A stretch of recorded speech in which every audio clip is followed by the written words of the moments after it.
Good evening. There was no escaping the war today, not for the Palestinians who sought shelter in a United Nations school in the northern Gaza Strip. The school was hit by shells. Each side, the Israelis and the Palestinians, is blaming the other. Palestinian officials say at least 15 people were killed, dozens more were wounded. We have two reports tonight. First, Barry Peterson in Gaza. There was only one question amid the chaos. How does this kind of war make sense? A child who looked to be in shock. Two children brought in together. They looked bewildered. When we first saw a 7-year-old Shahed, she seemed unconscious. But then a good sign opened her eyes. The hospital was overwhelmed from everything we've seen. Most of the casualties are children and women. Ibrahim Shinbari lost 3 cousins, his son wounded. No warning, he said. No warning. 8 days ago, residents took shelter at the UN school as a safe haven. Some were still there after the attack. The UN said it gave GPS coordinates of the school to both Hamas and the Israelis to help arrange a humanitarian ceasefire for an evacuation. Survivors said they were told to gather in the courtyard to leave. They did, and then suddenly shells came down on us, he said. We ran in every direction, children, women, everyone running. Tonight ended, as so many now do in Gaza, with one more question. They killed our sons, she said. What do we do now? And from a grandfather to his grandson, with one more last farewell. Barry, no one authority is claiming to know what happened exactly, but the Israelis have suggested it could have been Hamas fire that hit the school. What is Hamas saying? Well, this is sort of inconsistent with what we were hearing from the survivors. The survivors talked nothing about any kind of firefight going on. It was peaceful. They were gathering in the courtyard when the shells came in. We asked Hamas, and Hamas said the eyewitnesses say it was Israeli artillery, and says Hamas, they speak the truth. Barry Peterson reporting from Gaza again tonight. Barry, thank you. Hamas, the Palestinian organization that controls Gaza, has fired thousands of rockets into Israel and vows to keep it up until Israel lifts a 7-year-old blockade that has strangled commerce in the Gaza Strip. Don Daler is in Israel for us tonight. Don, what are the Israelis saying about the strike on the school? The Israeli Defense Force told us that there was fighting in the area, that there was a battle between an IDF unit and a Hamas anti-tank unit that had been operating in the vicinity of that school, and that what happened may have been caused by a Hamas rocket. The Israelis are not prepared to take responsibility for this tragedy. The primary focus for the IDF right now is to find and destroy tunnels, some of which it says extend all the way into Israel. The Israeli Defense Force says this tunnel is one of 31 discovered since invading Gaza 2 weeks ago. Hamas has built a maze of interconnected tunnels, thought to number in the hundreds, underneath Gaza to get around tight Israeli security. Some are big enough to drive a truck through. Amos Yadlin is a former head of Israeli military intelligence. What does the tunnel system look like? There are like 2 or 3 entrances. There are rooms and bunkers to keep supplies, explosives. So it's a whole system, very much like the streets of New York City, under the ground. To avoid detection, the tunnels are dug 60 feet beneath the surface. Hamas claims they are Gaza's economic lifeline, the only way to get much-needed supplies and essentials. The IDF says the tunnels are used by militants to smuggle weapons and explosives and to launch raids. Last Sunday, the IDF says it spotted 10 Hamas militants near a tunnel about an hour from Tel Aviv. An Israeli helicopter fired on them. How long have you lived here? For almost 50 years. Mika Ben Hillel was asleep in his house nearby when the gunfire woke him up. Israel cannot allow this situation. I mean, no country would allow such a situation when people can cross the border for the purpose of killing and murdering. Even when discovered, tunnels are difficult to destroy. They're often hundreds of feet long, so just blowing up the openings doesn't mean they can't be used again. Scott, this latest incident brings the death toll in Gaza to nearly 800, with 35 Israelis having lost their lives, 32 of them soldiers. And Israel saying it will continue until the tunnels are gone. Don Dahler, thank you very much. 298 people were killed when the Boeing 777 was shot down over Ukraine 1 week ago. Nearly 100 are missing. Mark Phillips is at the crash site. The Red Cross is now trying to restart the effort to find the missing victims on the crash site. Oren Finnegan of Red Cross Forensic Services. We would like to see that to ensure that these remains are collected in a dignified manner as soon as possible. But speed and dignity have not been hallmarks of the body retrieval effort here, and the Red Cross found themselves alone. The local workers who days ago had retrieved bodies under the guns of the rebel militias who control the site are long gone.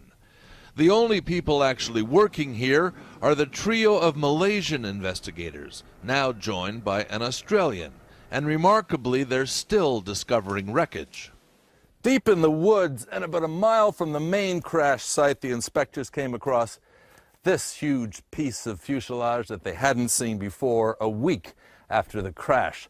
This whole area needs a thorough search that it isn't getting yet. A large international investigation team, including Americans, that's been assembled to come in, hasn't yet. It's not safe, they say. Michael Borkyukov of the European monitoring group, the OSCE. The Malaysians have told us that they felt they had good access and they felt safe. Should a team be here? Should the international team be here? I'll answer it this way, is that there are people far better placed than we are to do this type of work. And Scott, the Dutch now say they'll send a contingent of 40 military policemen unarmed to the site to help look for the missing victims and their belongings. Mark Phillips reporting from eastern Ukraine. Mark, thank you. Today, California's Attorney General said she is lining up lawyers to represent children from Central America at immigration hearings. Since October, more than 57,000 children have been caught crossing the U.S. border. Most are held in detention facilities until their cases can be heard. Every day, more of these children attempt this dangerous journey. And to better understand why, we sent Manuel Bajorquez to El Salvador's capital. More than 15 buses arrive every week carrying dozens of young people, some as young as 1 year old. They'd fled for the U.S., but were caught in Mexico and deported back to this government processing center. We can't show you their faces for security reasons. This 15-year-old traveled with her baby. What are you looking for in the United States? ¿Qué les dices? What do you tell them? Una vida mejor. A better life. You can't have a good life here, she said. There are too many problems, too much crime. Her parents left El Salvador 10 years ago for the U.S. She's been trying to join them ever since. This 16-year-old told us she wanted a better future for her son. It was one of the toughest decisions of my life, she said, but I'm afraid for my son because of the violence and gangs here, so I had to try. On this day, they were among 60 registered at the center.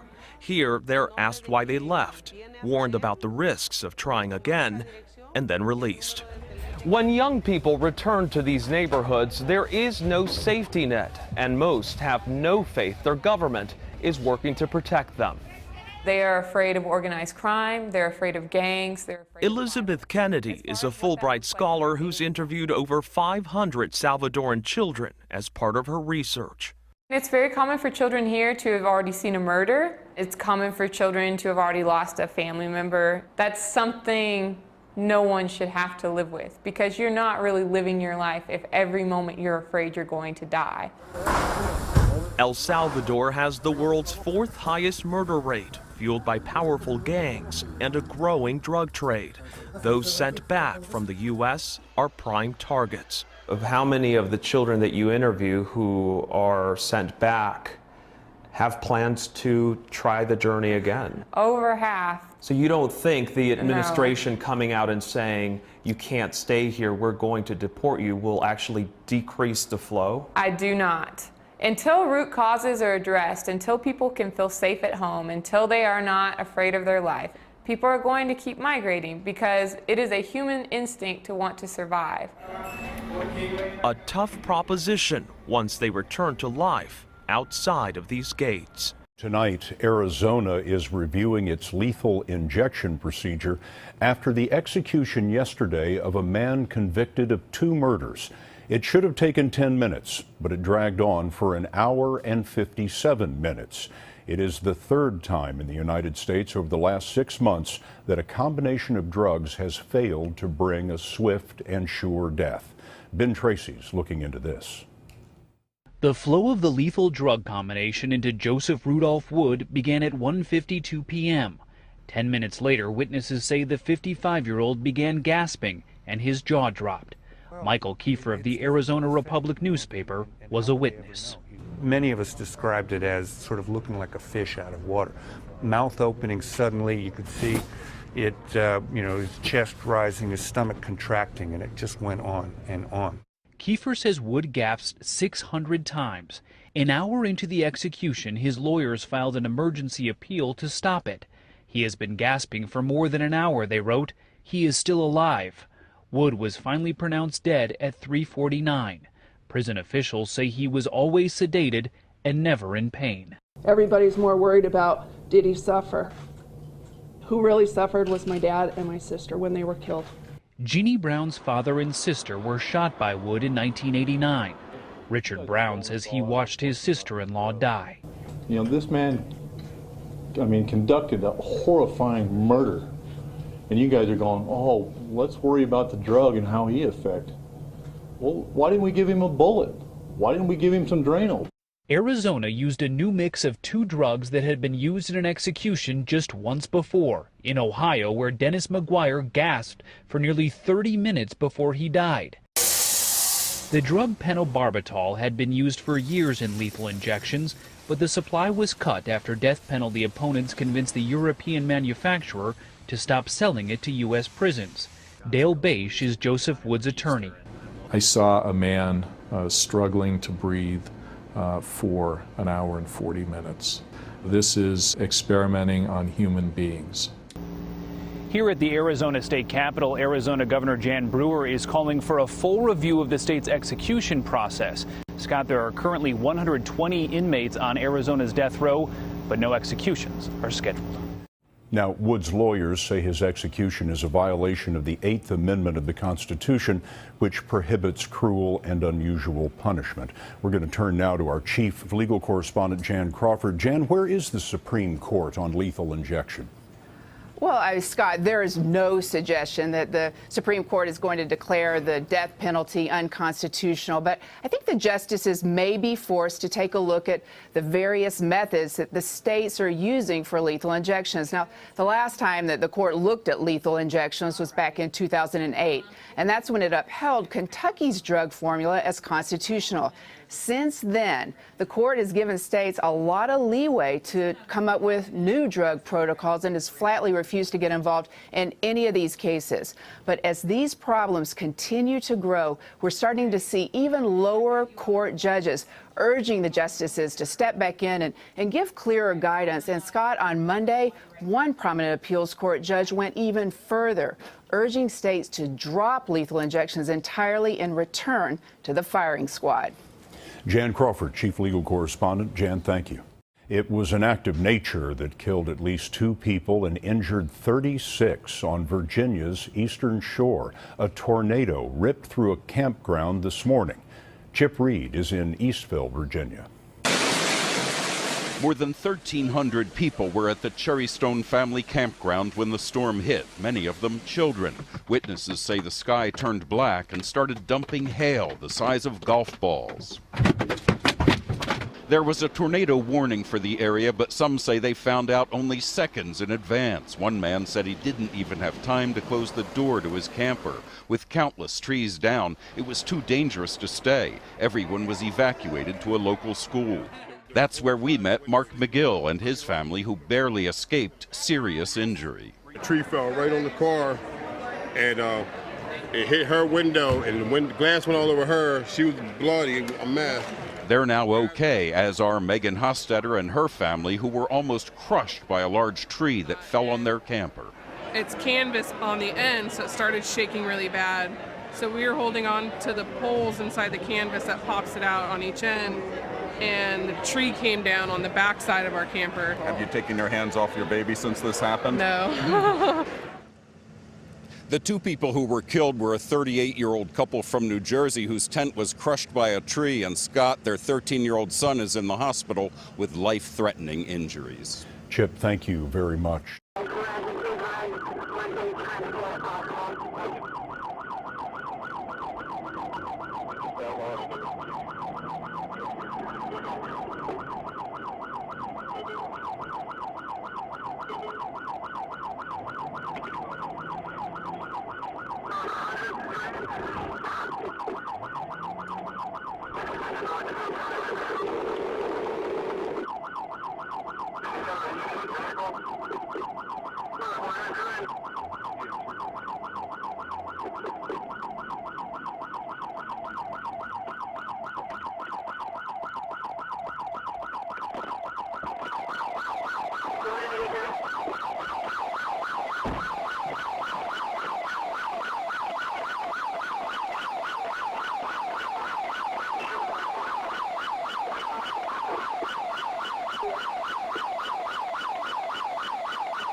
A doctor who was grazed by gunfire from a patient in his office at a suburban Philadelphia hospital helped stop him by apparently returning fire with his own weapon and severely injuring him. But a 53-year-old caseworker who entered the office with the patient was killed. Without that firearm, this guy could have went out in the hallway and just walked down the offices until we ran out of ammunition.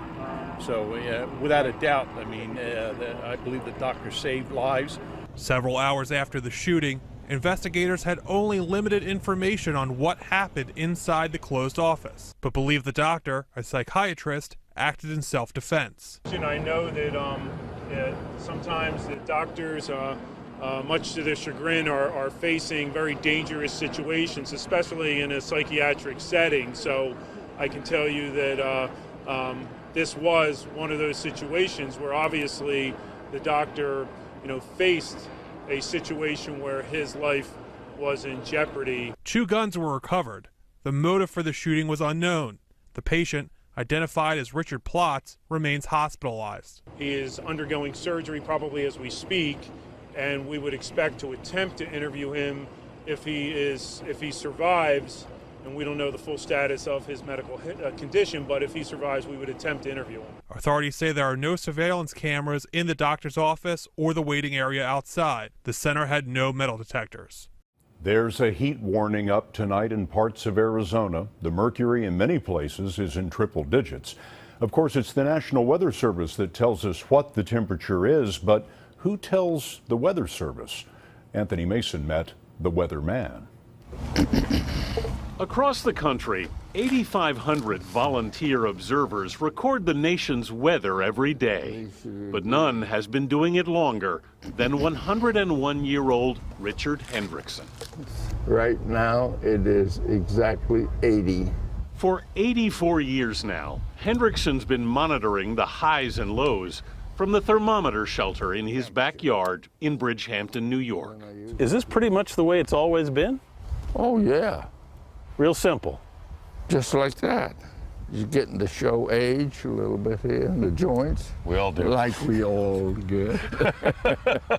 He also checks the rainfall daily and then glances out his dining room window to check the wind. It's clear, there's not a cloud in the sky. Before calling it all in on his rotary phone. Yeah, Bridgehampton. To the National Weather Service.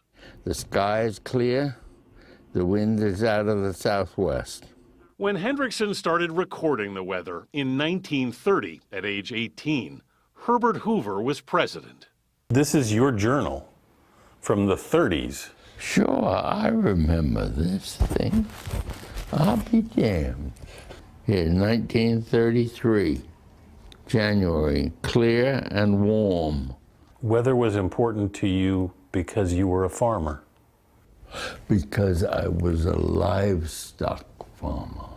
This weekend, the National Weather Service will honor his 8 decades as an observer. Am I what? Excited? Oh yeah, sure. I can hardly talk. He does it for his country, Richard Hendrickson says, collecting the statistics that to this 101-year-old farmer are still just the facts of life.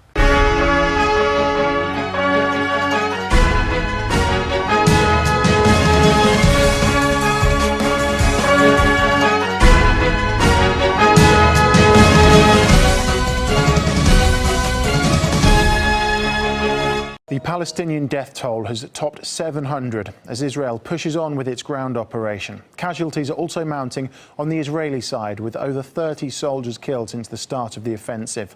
These are some of the latest pictures from Gaza.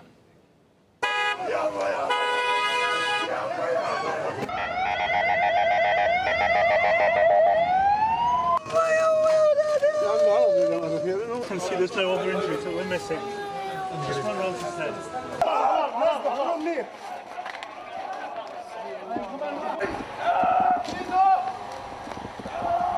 Well, the UN has warned that Israel's actions in Gaza could amount to war crimes. Even the dead can't rest in peace.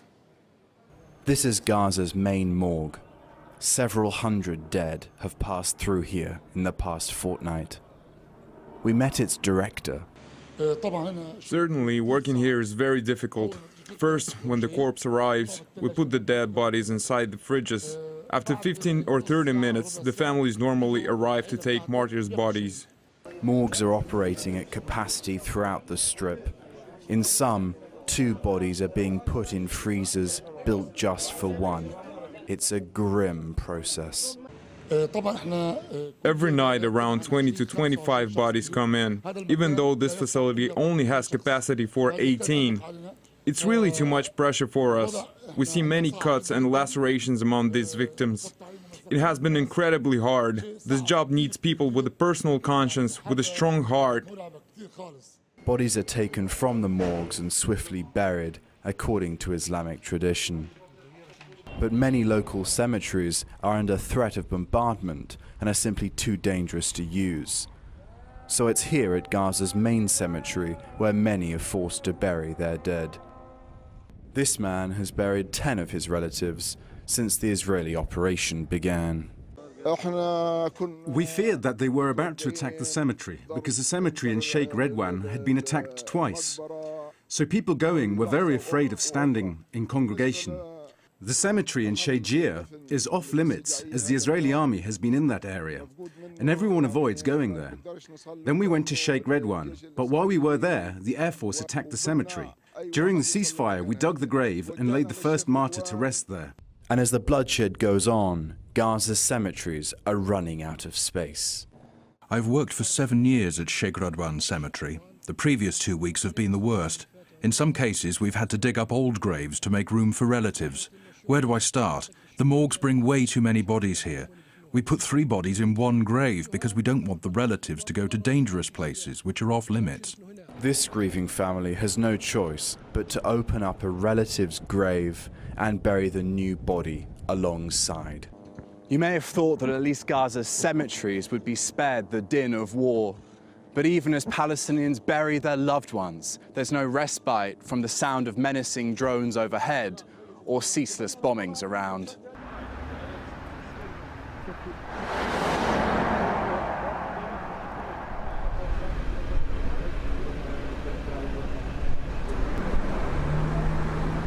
That's the least we can do. Laying a flower for these people who will never come back. I can't describe how hard it is. Het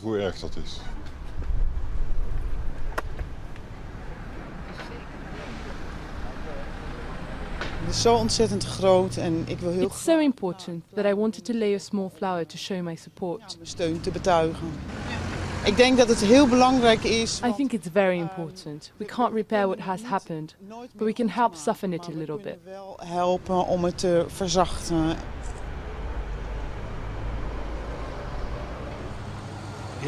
They were shot down in the sky. It's so unfair, and that's why I came to lay some flowers.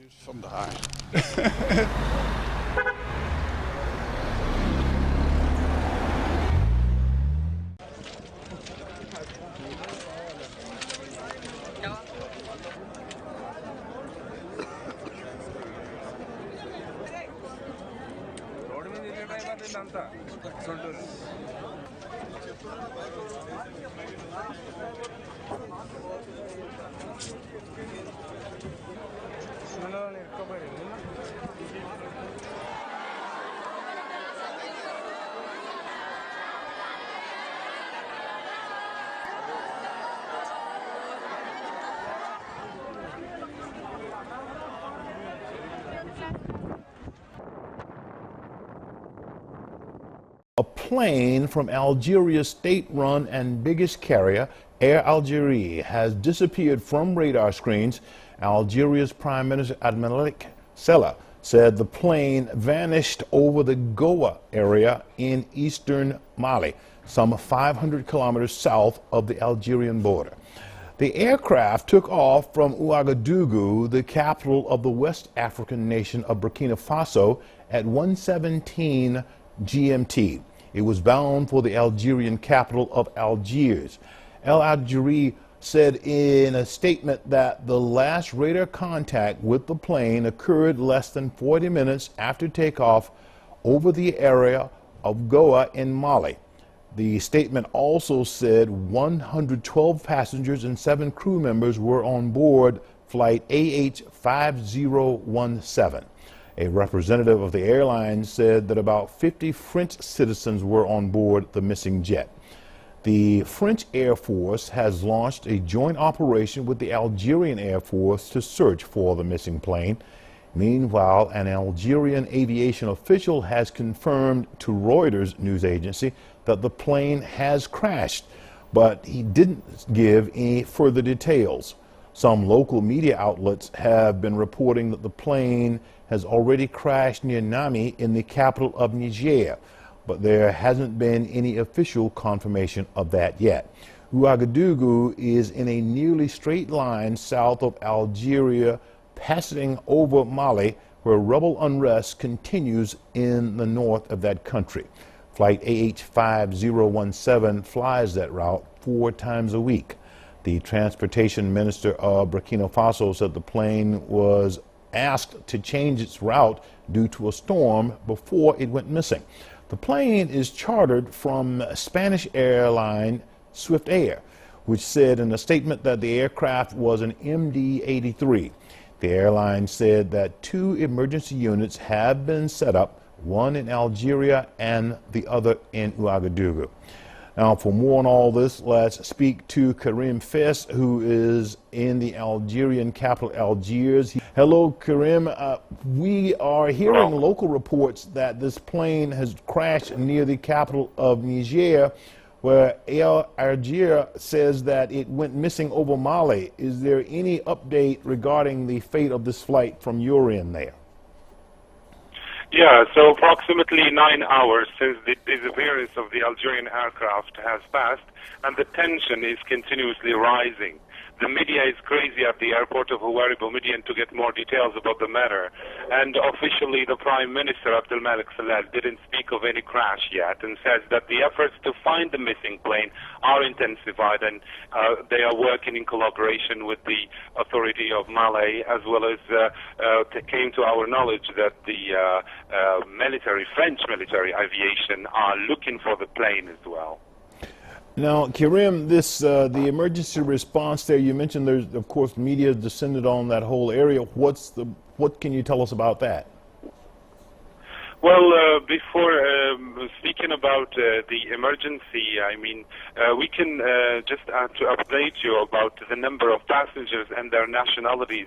They are as follows. So you have 6 Algerians, 50 French, a Malian, a Belgian, 2 Luxembourgish, 5 Canadians, a Cameroonian, 4 Germans, a Nigerian, 8 Lebanese, an Egyptian, a Ukrainian, a Swiss, 6 members crew of Spanish nationality, and 40 Burkinabé were aboard the plane. And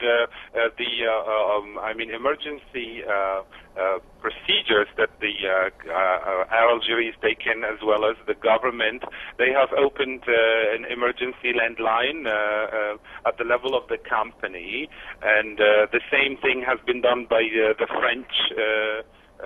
At the airport. The families are keep coming, and their phone doesn't stop ringing, asking about the situation. Right now, they are at the airport, just kind of they lost hope, especially that the rumors that the plane has effectively crashed have been spread. They are just worried, and they just want to know what is happening.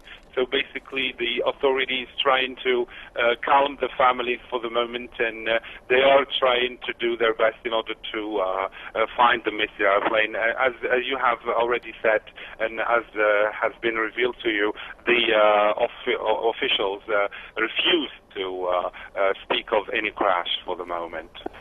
Karim Fess reporting to us there from Algiers, the capital in Algeria. Thank you.